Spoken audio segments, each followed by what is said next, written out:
Hello and welcome to another special report from Catholic Family News. I'm Brian McCall and I'm happy to be joined once again by Dr. Peter Kwasniewski. Thank you for joining us today. Thank you, Brian. Always a pleasure. And obviously, Dr. Kwasniewski is a name should be familiar to our viewers. Certainly those who subscribe to our monthly paper will recognize his name. We've printed his excerpts from his books and various articles over the years, and he's appeared on our program several times. For those who may have forgotten, he holds a doctorate degree in philosophy from the Catholic University, as well as a master's degree there, which he obtained after attending Thomas Aquinas College. He is, I think, probably one of the most, if not the most prolific authors, Catholic authors of our time. You know, when anyone says to me, "Oh, have you read Peter Kwasniewski's latest book?" my answer is usually, "Which one?" Because there are just so many. And just a few names: Resurgent in the Midst of Crisis, Sacred Liturgy, the Traditional Latin Mass, and Renewal in the Church. A reader in Catholic social teaching, from the Syllabus of Errors to Deus Caritas Est. Another one on, and rightly so, selected letters and articles of Neil McCaffrey, and more recently, this Bound by Truth, which is published by Angelico Press, and which we're going to talk about today. So this is really just hot off the press, just recently published. Could you maybe explain to us why you wrote this particular book at this moment in time? So why this book now? I've got a copy of it here. Just I Yes. don't know if you have a copy handy. I don't think you have a printed copy. I think you have a PDF. But here's what it looks like, the Yes. physical book.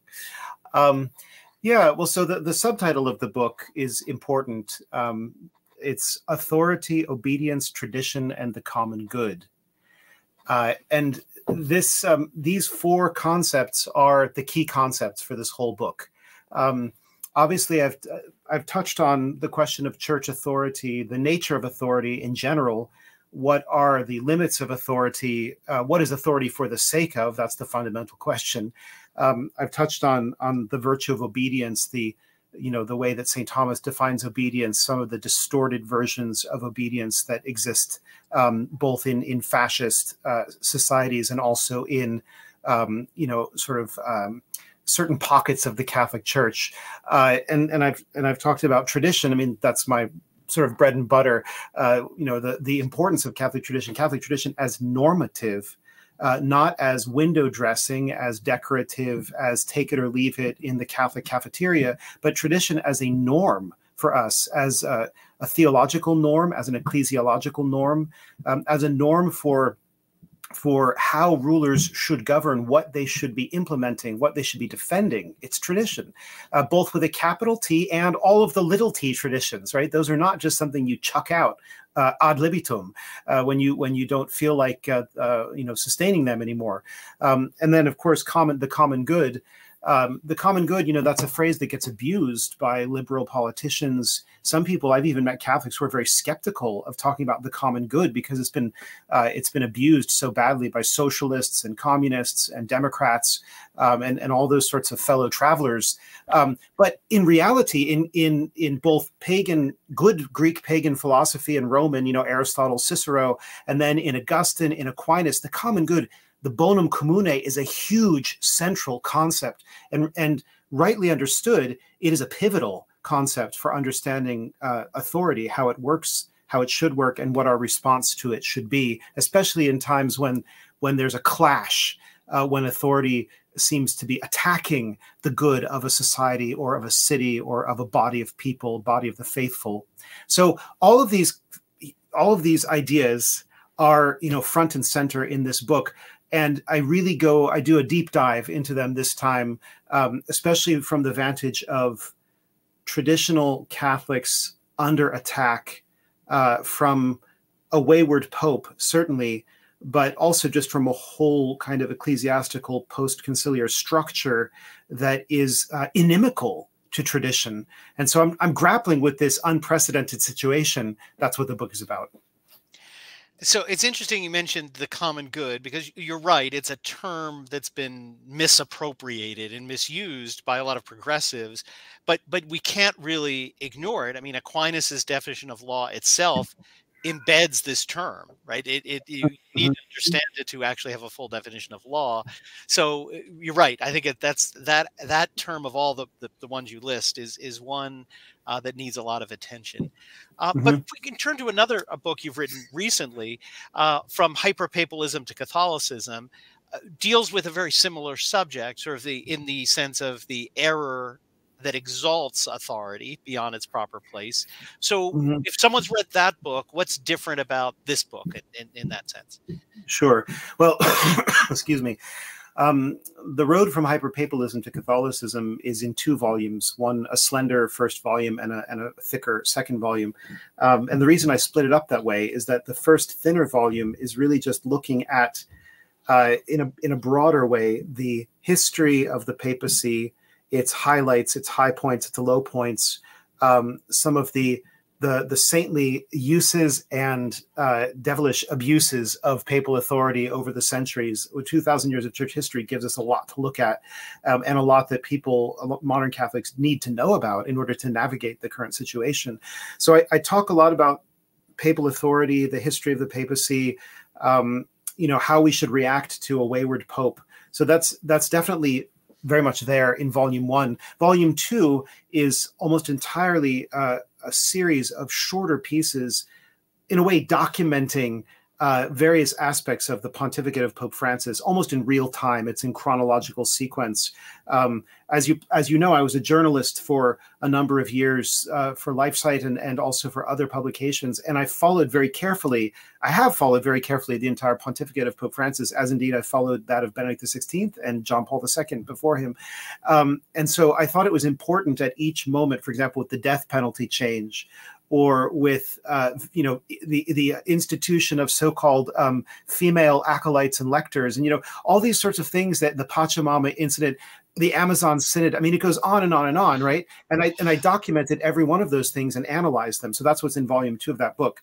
I would say what makes this book different and special is that I believe that here I go down to the deepest roots of the traditionalist movement. My goal, if I could put it in one sentence, my goal is to articulate the fundamental principles of the traditionalist movement, right? And to get beyond aesthetics and sentimentality and nostalgia, all of which are real and legitimate. I don't think they should be attacked. To get beyond, personalities and accidental features, and really, what are the axioms? What are the first principles of traditionalism? What are we fighting for? Why is it such a big deal? Why are we not going to give up? Why is Traditionis Custodes illegitimate, and so forth, right? And that's, it's something that you have to, I feel, one has to keep attacking it and maybe go deeper and deeper until you hit the kind of rock foundation. And I don't know if I've done that, but I think I have done that. At least that was my aspiration. So. Well, I'd like to pick up on something you said in your answer there, saying Traditionis Custodes is illegitimate, and it's interesting because it's a question I'm going to ask you is something I was debating with a seminar that I'm teaching this semester on jurisprudence with my students, and it was essentially, what's the point of labeling a decree or a law or a decision of an authority illegitimate if they have the power to just do it anyway? So a power in the sense of, that they just are going to stop the mass, or they're going to shut it down. We were talking in the context more of the civil law that, if they're going to arrest you and put you in jail, and, you can't get out of jail, what is the point of arguing about whether it's legitimate or not? Do you have any thoughts on that? Well, I mean, that's crucial. That's a crucial question. And I think it isn't really that difficult to see that there's a distinction between authority and power. This is something that I've seen many political philosophers make, and it's percolated into Catholic discourse. There was a really fine article by Eric Sammons at Crisis a couple of years ago, something like Power versus Authority in the Church. And what he basically says is authority is a right that derives from God, the source of all good and the source of all law, as the eternal law. It's the right and the duty, for that matter, to implement the good, to support a society, to protect a society, to do whatever it takes to nurture the virtues in that society. This is the point of authority. Authority has a positive point, and it emanates from God. All authority is from God. all of it in every form, fatherly, you know, civil, ecclesiastical. It's all a sharing in God's paternal authority. Power is, I can make you do what I want you to do. I can make you do it with torture, with threats, with bribes. I can basically, it's forcing or coercing somebody to do something, whether they want to do it or not.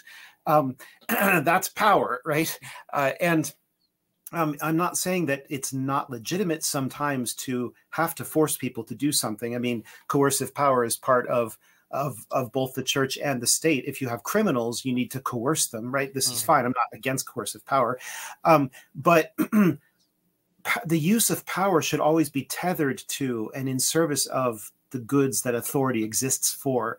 And when you detach power from authority, and in fact, when you turn power against the purpose of authority, which is the common good, then it becomes tyranny. And that's the classic definition you find in Plato or Aristotle. Tyranny is, in a sense, selfish power exercised at the expense of subjects, right? That's tyranny. And so to say that a particular law or some form of legislation is illegitimate is important for all kinds of reasons, most basically for reasons of conscience. If a law is legitimate, if it's emanating from a lawful authority in the scope of its authority, then you need to obey it. And so if you know it's illegitimate, then you don't need to obey it. They might force you anyhow, or they might torture you or put you in prison or whatever, take away your salary or call you bad names or whatever. But in your conscience, you can stand firm knowing that you need not, and indeed you must not follow that illegitimate command or order or prohibition, for that matter. So I think it's important for conscience. It's also important because if let's say a priest knows that a bishop does not have the authority to forbid him to say the old mass, then he's going to find a way to keep saying the mass, right? He's going to know that he not only doesn't have to stop saying it, but that he shouldn't stop saying it. And he can also understand, oh, okay, so this is actually a power play by which modernists or progressives or just weak-willed people or whoever it is are trying to undermine the traditional Catholic faith that we've inherited and that we love and that is so important to us. In fact, it's at the core of who we are. And so that's illegitimate. Well, I'm not going to go along with that. I'm going to either secretly or openly work around that. So that's my answer to your question. No, excellent answer. Maybe you can join my seminar and help my students.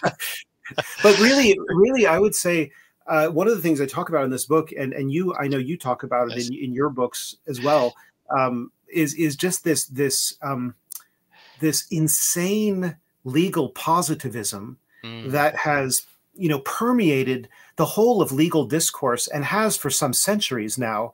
I think, I read your review of that fascinating little book by Valentin Thomberg where he talks about it's called like The Art of the Just, or he talks about the corruption of law into mere positivism, which he parallels with the denigration of philosophy into empiricism and materialism. Yes. Positivism is a kind of legal materialism. It's basically might makes right. That's all it is, and that's the position of the ancient sophists. So we very much need to battle this idea, which comes up definitely in the Catholic Church in the form of whatever the Pope says, you have to do it. And in even worse form, whatever he says must be right or must be true. I mean, this is magical thinking, and it's black magic. It's not, it's not good magic, right? Absolutely. And again, that book is another great book, a very small book, is also published by Angelico Press, who's published your book, Bound by Truth, which I've shown a few times. But it really is. His insights are excellent, Thomberg. But following up on that, well, you don't have to do it just because the Pope says so. A lot of critics might say to you, but you're not following Vatican I. Vatican I makes very clear the Pope has supreme authority in the church. No one judges the first see. So maybe you're right. Maybe Traditionis Custodes isn't the best law or is illegitimate, but we're not allowed to judge because there's no authority above the Pope, so we should just grin and bear it. What would you say to that? Yeah, well, I mean, I actually have a few pieces in part one of this book on that, And I use the phrase which drives some people bonkers, the spirit of Vatican I, because it's really true. There is such a thing. No, I mean, really, it goes back to some things we were talking about earlier, namely that there is no created authority that is absolute, that is always infallible, that is incapable of abuse, and that is incapable of falling away from its purpose. And this is actually something that Gasser said in his Relatio, which is such an important document. He says that only God's authority is absolute. Only his authority never fails, right? Now, it's true that what Vatican I defines is within certain defined limits. It talks about the doctrinal infallibility of the Pope, and it talks about his supreme, basically executive, judicial, legislative authority. But again, that's always to be understood in the history and tradition of the Church as the Pope exercising his supremacy, his supreme jurisdictional authority in regard to those objects to which it belongs or to which it extends.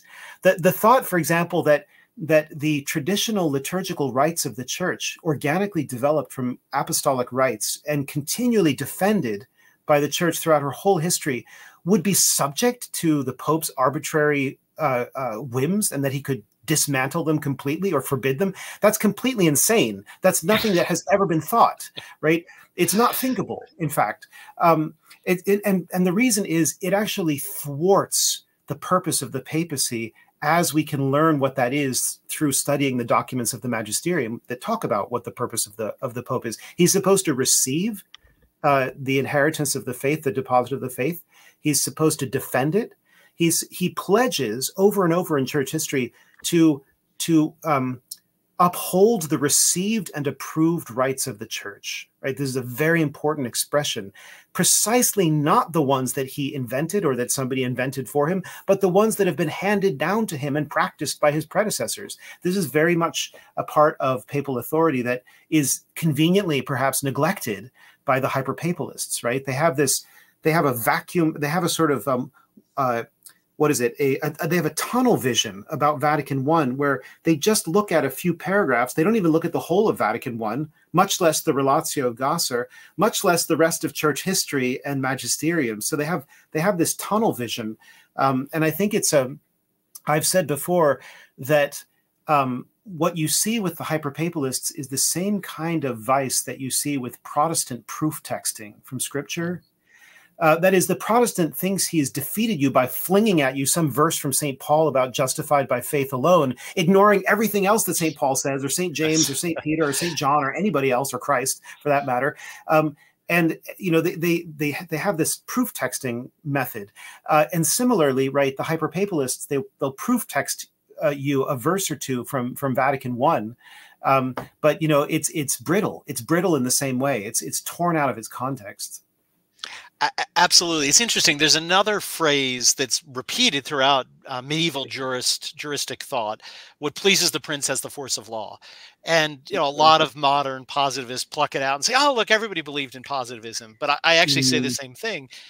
No medieval jurist or philosopher hearing that phrase would understand it in the way you mean it, because they would say what pleases the prince does have the force of law, but these things, what could please the prince is narrowly defined. The prince cannot be pleased with evil, and therefore that cannot have the force of law. Right, exactly. I mean, this is where you get, like, if you take, you know, really this whole debate, well, arguably this debate over legal positivism has its roots in the debate over nominalism versus essentialism in the High Middle Ages.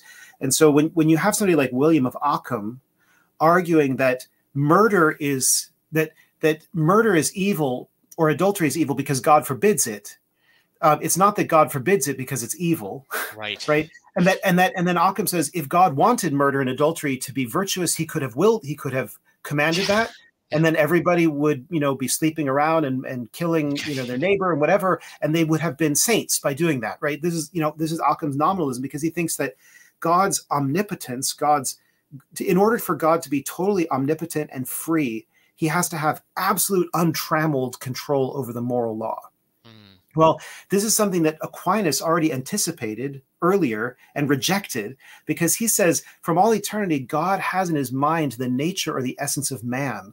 And he knows what befits that essence, what's good for man, what's evil for man. He knows that to live, if man is a social animal, which I'm taking for granted in this conversation, then it obviously pertains to virtuous social life, that you don't kill people and that you don't destroy families, right? So it's not possible for murder or adultery to be good for human beings. That's not a limitation on God's authority. It's no different from saying God can't create a square circle, or he can't create a rock that's too heavy for him to lift. These are things that, it's not a limitation on God's power. It's just something that is absurd. It makes no sense, right?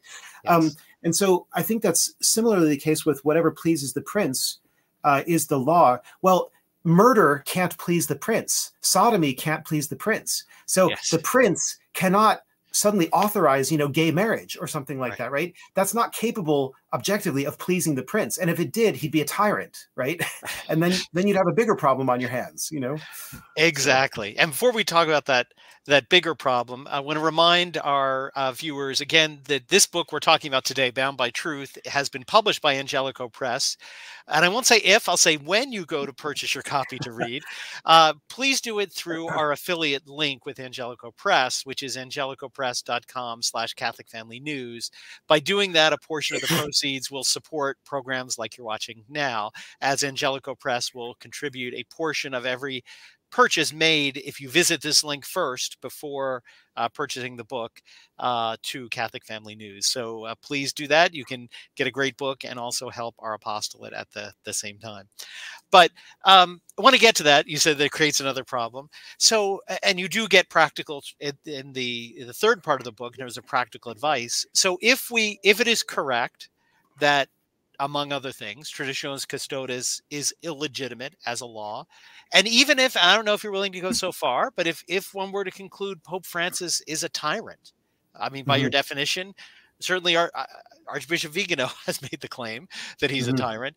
What can we do about it practically? Yes, and not to be too persnickety, but it's actually in the second part of the book. The book has only two parts. Sorry, the second part. Yeah, I meant. Sorry, but I mean, as far as using the term tyrant, I mean, Martin Mosebach uses the word about Paul VI. I have no hesitation using it because a tyrant is precisely a ruler who doesn't rule for the common good, but for some private interest, whether it's the modernists or the progressives or the Freemasons or just some kind of vague, well-intentioned but ultimately harmful concept of modern man, trademark.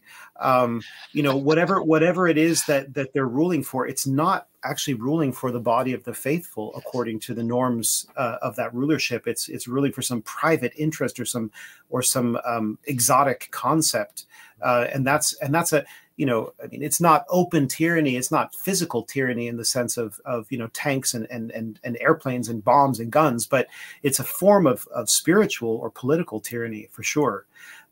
So what I talk about in part two is, well, at least part of what I talk about in part two is some cases from church history where particular bishops or cardinals have violated the letter of the law, of canon law, in order to achieve the spirit of the law or to achieve the ultimate end of canon law, which is the good of souls and the salvation of souls, right? Salus animarum suprema lex. The salvation of souls is the supreme law. That's the governing principle of all canon law. The current code says that. The old code said it. It's just a norm. It's the norm of norms, so to speak. So I talk about Cardinal Wojtyła, Karol Wojtyła, the future John Paul II, and all of the clandestine ordinations he did against the will of Paul VI. He didn't tell Paul VI, of course, but Paul VI, with his Ostpolitik policy, had forbidden various ordinations from taking place. He agreed with the communists. He brokered deals with the communist authorities that these things wouldn't happen. And Karol Wojtyła had these seminarians smuggled in to his palace in Krakow, and he ordained them, from many different countries. It's fascinating. The details are quite interesting on that. I talk about, and actually, if we stop on the Karol Wojtyła, Bishop Wojtyła at that point's example is a really good one, because a lot of times when that principle is brought forward, well, the Pope is forbidding it, we have to do it anyway. They'd say, well, that only applies in a circumstance where it's physically impossible to ask the Pope And, you know, if you could ask him, he'd say, oh, certainly do it. So it's just, you know, a physical impediment. But that Mm. case really proves sort of more than that, because you're absolutely right. It wasn't just that, you know, he couldn't call Paul VI on the phone, but I think John Paul II at that time, Karol Wojtyła, absolutely knew if he asked Paul VI, he was likely to say, no, don't do it. Yes, exactly. That's exactly right. Yes. And so what you also have to say then is, it's not just about can I ask the Pope in order to get a certain answer? It's what would a Pope of sound mind say, right? A Pope of sound faith and sound mind would say, of course we need the priests, just be very careful, be very circumspect. We don't want to get in trouble with the communist authorities, but go for it, green light, right? That's what a sane and sound Pope would say. Well, a sane and sound Pope would say, yes, of course we should have the traditional Roman rite. Look at the families flocking to it. Look at the little children. Look at the vocations. Look at all these fruits. All the fruits that the church has ever used to judge the fruitfulness of the Christian people are all there in spades, right? So a sane and sound pontiff would say, go for it. Green light, summorum pontificum to the max, right? And that's exactly the opposite of what Francis is doing. So you don't ask permission of a tyrant. What a ridiculous idea that would be. You know, it's like saying, shoot me. Like you just go around and wear a bullseye, you know? But I also talk about Cardinal Joseph Slipi, very interesting case, a Ukrainian Greek Catholic bishop who was in the Gulag, and he was released by negotiations that the Vatican made. He was released and sent to Rome. And he thought he was just going to sort of touch down in Rome and then find a way to get back into the Ukraine to minister to his people. But he was told, no, you're going to basically be under house arrest at the Vatican, right? This is part of the Ostpolitik. Yeah, we got you out of the prison, but the deal was you're not going back to your country. Well, that didn't sit very well with Cardinal Slipi. And although it was forbidden for anyone to ordain a bishop without express approval, he went ahead and ordained at least, more than one bishop, in fact. And it's thought to be the case that Paul VI knew about this, but did not say anything because Cardinal Slipi was venerated as a hero of somebody, as a confessor, somebody who had suffered in the Gulag, right? So you don't mess with a personality like this, you know, and with somebody with that kind of reputation. Eventually, years later, those bishops were sort of officially recognized and incorporated into the hierarchical structure of the Greek Catholic Church, the Ukrainian Greek Catholic Church. So I talk about that story, and that's very, very interesting, right? I also talk about the story of another bishop named Bishop Boretsky, Isidore Boretsky, who, again, this was in Canada, and again, an Eastern Rite bishop, saying, I'm sorry, but the rule about retiring at 75 doesn't apply to the Eastern churches. I'm not going to go along with that. So he refused to retire, and he just kept being bishop. And then the Vatican even put a new bishop in, but he refused to step down. And so there was a period of time when there were two bishops of one place, and there was a rivalry between them. It finally did get solved, you know, after some years of confusion and chaos. But the reason I bring that up is not necessarily to say, you know, Isidore Boretsky should be canonized. I'm not saying that, but just that here was somebody who, in his conscience, believed that the Vatican was guilty of overreach, and he had the chutzpah to say, no, I'm sorry, I'm the bishop of this place by divine institution. Yes, a pope made me a bishop, or I was appointed a bishop at some point, but I'm now the bishop by divine right of this diocese, and I'm not budging, right? And I argue in this book too, in a long chapter, that Bishop Strickland should have done the same thing, that he should have refused to. It was good that he refused to resign, yes, but I think it wasn't a good thing. And I hope I can say this with respect for him, because I do admire many things about Bishop Strickland, but I think it was a mistake then to allow himself to be sacked, essentially to be deposed. And on that point, I give a whole bunch of arguments here, ironically enough, arguments straight from Vatican II, from Lumen Gentium, that this is not part of papal authority. It's contrary to the nature of the episcopacy as willed by Christ. Subsequent to this book, John Lamont has written this beautiful, very long, but extremely beautiful article at Rurate Caeli, asking whether the Pope has the authority to depose bishops at will, ad libitum, without good cause and without due process. And he comes to the conclusion, through going through all this theological literature, that no, the Pope doesn't have the authority to do that. If he does it, it's precisely an abuse of authority, and those who consent to it are consenting to an abuse of authority. So, I don't know, who knows if these kinds of arguments will make a difference, but I think we have to make these arguments if they're true. Whether, whether there's a bishop out there who's courageous enough, finally, the next one who's sacked by Francis, if there's some bishop who finally stands up and says, no, with all due respect, Your Holiness, you don't have the authority to do this, and I'm simply going to stay in my bishopric, and I'm going to keep ruling as the bishop. Absolutely. No, I agree. I wrote in the pages of Catholic Family News almost the same thing about the Bishop Strickland case, and said I concluded he had every right to just say, I'm not leaving the Episcopal Palace.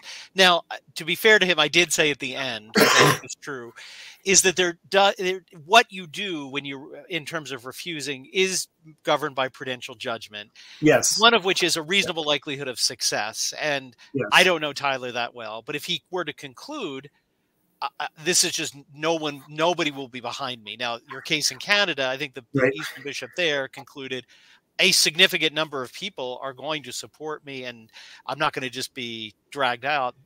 That's a prudential judgment that I think, Bishop Strickland had to make. I hope that was the reason he made it.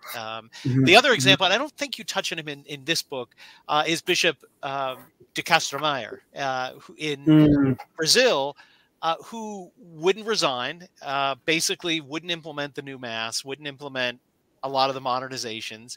And John Paul II, eventually he got old enough that he did step down because he couldn't carry on anymore. But even John Paul II wouldn't remove him. He was in there for a long time and refused to leave. Yeah, I agree. Now, I did actually mention him on page 175, just in connection with lessons from Karol Wojtyła and Cardinal Slipy. So yeah, there are some cases. I think that it's fair to say that situations in church history when you have really outrageous papal misgovernance or overreach, or a pope who's acting directly against the common good of the church, are rare. They're actually quite rare. And I think on the one hand, I argue this somewhere. I've been attacked by the Sedevacantists for this, because of course they think any legitimate pope must be solid gold, right? But I've said it seems to me a proof of the supernatural origin of the Catholic Church and of its supernatural governance, that the vast majority of popes have been either saintly or decent, and only a handful of them have been either morally corrupt or have indulged in, let's say, the exaltation of power over authority. And I think that part of the consequence is, especially in the last 150 years, is that although there have been particular issues with different popes that we could zoom in on and criticize, the popes have been largely outstanding in moral character. They've been men of prayer. They've been men who try to encourage what's good and true and beautiful. This has been the case for a long time. And so we're getting hit very hard right now by an 11-year pontificate that is, obscenely bad, right? And so, the term pornocracy, which Timothy Flanders has been using about this, is not an exaggeration, especially with Tuco Fernandez, And so I think we just have to be honest and say Catholics were often they weren't ready in a way to deal with this kind of abusive father situation. And that's why it's painful to deal with it, but we have to deal with it. We can't just be like ostriches and just stick our heads in the ground and pretend that everything is well, or that, we can just ignore the news and somehow it will all go away. No, we have to have some kind of response to this, at least internally, so that we keep our faith and we don't lose heart in the church and in the papacy, right? And following up on that, a little bit off the topic of the book, but following up on that, you talked about a sane ruler, a rational ruler would look at the fruits of the new mass, the fruits of the return of the traditional mass following Summorum Pontificum to more locations, and say, okay, this isn't working. What we were doing isn't working. This is working. The example I've given in some talks have been, and you may remember this, a lot of viewers are not old enough to even know about it. When I was a kid, there was this point where Coke decided to try new Coke. They changed the recipe, they changed it, and they're, we're getting rid of old Coke, here's new Coke. And it didn't take them very long. Pretty quickly, they realized nobody's buying new Coke. And I asked people, have you ever seen a can of new Coke around? No, I never even know what that is. Right? I think it's probably a collector's item if you could find one. Yes. Because they said, nobody wants this. This is a failure. Let's go back to what works. And it's almost like I like to ask you, what do you think it's going to take for the authorities in the church to finally admit, this project has failed. We again, this was, I think, the description of the book, maybe on the back or on the website, the Vatican II change, the change that was supposed to usher in full churches, laity that understood their faith better, a great renaissance in the church. Yes. Yes. How much, what is it going to take for people to say, you know what? The new Coke didn't work. Let's go back to classic Coke. Yes. Well, I mean, there's so many different parts in play to answering a question like this. One very basic piece in play is the generational dynamics that we're dealing with. Now, of course, it's true. You can find flaky clergy, you can find flaky liturgists of every age, in every age group. That's true. But for the most part, the worst clerics of all are the Vatican II hippies, I call them, the aging Vatican II hippies, the ones who are now at the highest levels of the church, who are the bishops of the church in most cases. They are the men for whom Vatican II was like this revolutionary new, it had the feeling of the summer of love. It was just like, for them, they're just so head over heels with it. They can't understand what's gone wrong. And a lot of them are such true believers, they're such ideologues about it, that they have convinced themselves that the only reason Vatican II didn't succeed is because there have always been these pesky traditionalists and these pesky conservatives, right, who have tried to hold back, the new Pentecost and whatever. They actually think that, even though statistically speaking, that's absurd, because they've had control of all the institutions. They've had the run of everything. They've wrecked everything. We haven't been able to stop them from wrecking things, but they still think that it's our fault somehow, right? But that generation is going to die. It is dying. And the younger generations, as they get younger, they don't know about, they didn't experience Vatican II. In some cases, they grew up suspicious of Vatican II, and when you get to the new priests, and I know a lot of young priests in their 20s and 30s, they don't want to hear another word about Vatican II. They would prefer, most of them, to just drop the Novus Ordo in a heartbeat and say the TLM, if they're not already doing that, right? So I think there are going to be major generational shifts happening in the next, I would say, 10, 20, 30 years that will have a massive impact on the way the church hierarchy looks and the way it thinks. That's one thing. The second thing is just this huge demographic winter that's blowing in, that Father Zulsdorf often talks about, where he says, he calls it a demographic sinkhole. All the statistics are showing that the kind of mainstream Catholic Church, the institution that people, that the typical parish structures throughout the dioceses, these are going to be collapsing very rapidly. In some places, they're already collapsing. That's why we have all these mergers, consolidations, closures, whatever, right? And I think that, again, 10, 20, 30 years, the number of really active Novus Ordo communities is going to be plummeting. It's going to be plummeting, right? Meanwhile, what's happening with the traditional communities? Well, some of them are getting hit really hard. Some of them will probably fall apart because of Traditionis Custodes, but there are others that are booming and that are being protected by the bishops, or in the case of the Fraternity of St. Peter, have been, strangely enough, kind of protected by Pope Francis, or in the case of the SSPX, they're just growing, like wildfire, because they're not going to be able to be hammered so easily. And so you have traditionalist communities that will continue to grow, continue to be hot spots of vitality, of fertility, of vocations, and whether those things are above ground, underground, in the catacombs, however that's happening, tradition is not only going to survive, but it's going to emerge as the front runner, at a certain point, right? Mm. And when you finally have bishops that are not ideologically attached to Vatican II and to the new Mass, they're going to look around and say, okay, who's still left standing?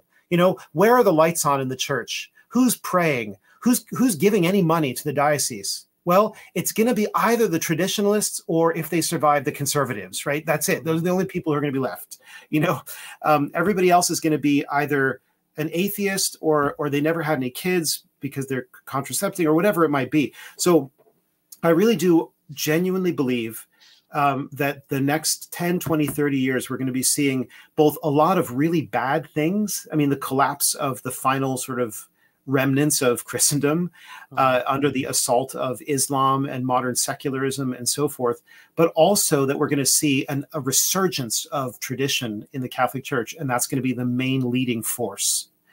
And I don't think that's to be Pollyannaistic. I really think that's what the demographics and that's what the psychology of the situation point to, right?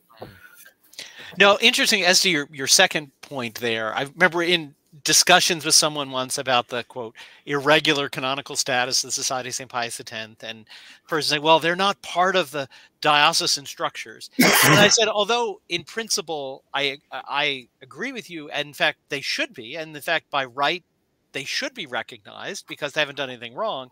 I think as these structures begin to collapse, the lack of being integrated in them has probably become practically irrelevant. Yes, right? no, and I agree with that. And in this book, I don't know if this will be readable when this shows up, but for the first time in any of my books, I devote a whole chapter to the subject of the SSPX. Actually, there are two chapters, although one is a kind of comparison.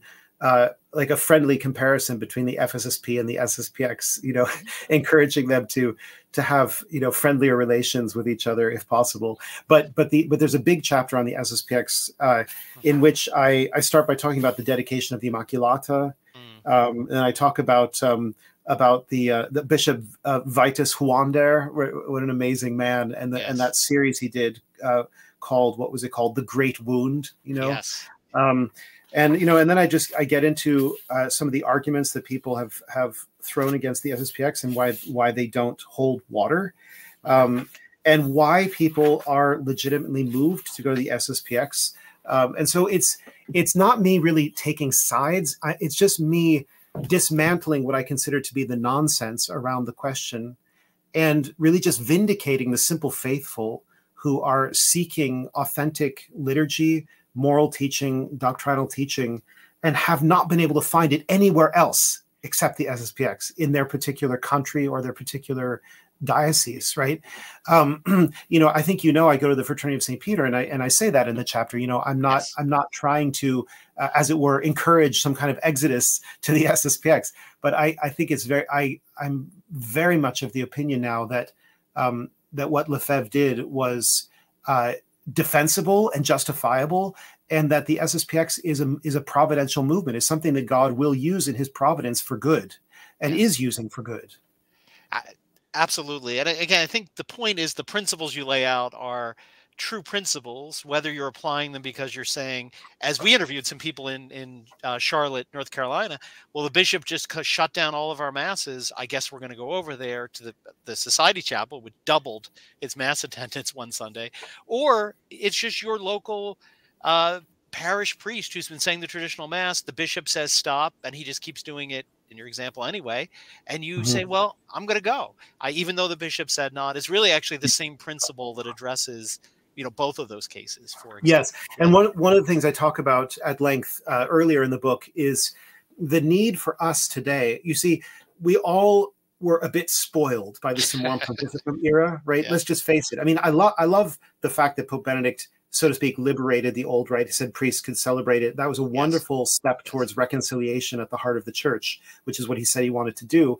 But it made us all spoiled because we were all living in this laissez-faire situation where it was like, oh, okay, that's good for you. This is good for me. Like, you know, we could sort of, you know, whatever floats your boat. We had this, there was a kind of live and let live attitude. And what it's meant is that a huge number of regular sort of ordinary Joe and Jane Catholics have entered into the traditional movement, but without realizing the history of the traditional movement and without realizing the fierce combat that there was in the 1970s just to have any mass, any old mass anywhere, and the way that people were going to, Our Lady of Hilton or Marriott or whatever, to have a mass in a conference room because there would be no church they could use, right? Yes. So one of the things I say in here is we really need to up our game and get courageous and get tough and get smart and realize that if what it takes is to be like our forefathers in the 70s to get through this dying Vatican II hippies generation, right? Then let's do it. Yes. I mean, this is what you have to do. If that first generation of traditionalists hadn't fought so hard and hadn't done an end run around certain, particular canon laws or whatever, we would never have a traditionalist movement. We would never have had Summorum Pontificum. We'd never have the Fraternity of St. Peter. None of these things would exist, right? So that's what I say. No, absolutely right. And I think in terms of our attitude, rather than saying, why did I have to be born in time with, you said there's only a handful of times there's popes like this. Why do I have to be born into one of those times? Rather, answer should be, thank you, God, for giving me this opportunity to live in such times. And, I know. And with as with everything God gives us, my grace is sufficient. He always says to us, right? If we're in a time of need, he'll give us a greater grace. And the one thing I see coming out of it is we are forced as Catholics to know these principles, to know our faith more and better, to understand the liturgy better than other generations that had to, didn't have to fight for it. So again, my great-grandparents grew up and died long before Vatican II, and just went to Mass. They just did it, but they weren't pushed. They didn't have to understand the why because it was never called into question. And I'm not criticizing them. I pray they went to heaven, that they're out of purgatory. They were good Catholics, I'm sure. But we have this grace that this opportunity means we're sort of driven by necessity to go further. Exactly. Yes. Yeah. Just think about how wonderful it would be to say to your grandchildren someday, they're at your knee, and you're just sort of an old person and you're saying, when I was younger, I remember, we used to sneak into the barn to have the Tridentine Mass. Those were the bad years, and we kept it alive. We kept the flame alive. And now, now you can go to the traditional Mass because that's the only Mass there is, for you grandkids, but that's not the way it was when I was, I can just imagine this kind of conversation. Yes. It happened before. It will happen again. Yeah, absolutely.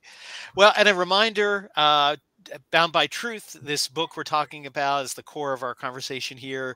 Angelico Press, please visit them through the Catholic Family News affiliate link that you see here. You can use the QR code.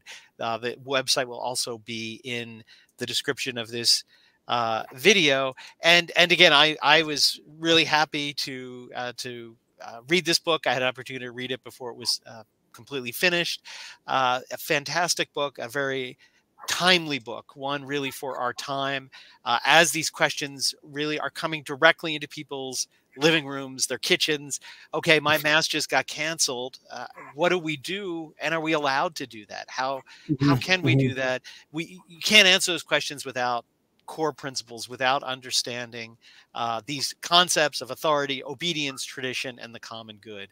So thank you for writing the book and making this accessible to everyone at this time. Thank you so much, Brian. Just a point that you brought up, if I can just mention it real quick. I'll give you the last word, yes. I think my favorite chapter in this book, it's actually, I think, the longest chapter too, is called The Sunday Mass Obligation in a Time of Liturgical Crisis. And so for listeners out there who are in this really difficult situation where either you had a traditional Mass and it's been canceled, and now the only thing you have nearby is a Novus Ordo jamboree, just some kind of like wincing, painful, probably sacrilegious thing, or for people who have always lived very far away from the traditional Mass and are for whom going to Mass on Sundays is a source of anguish and consternation, and they even wonder, in their hearts, should I be doing this? What?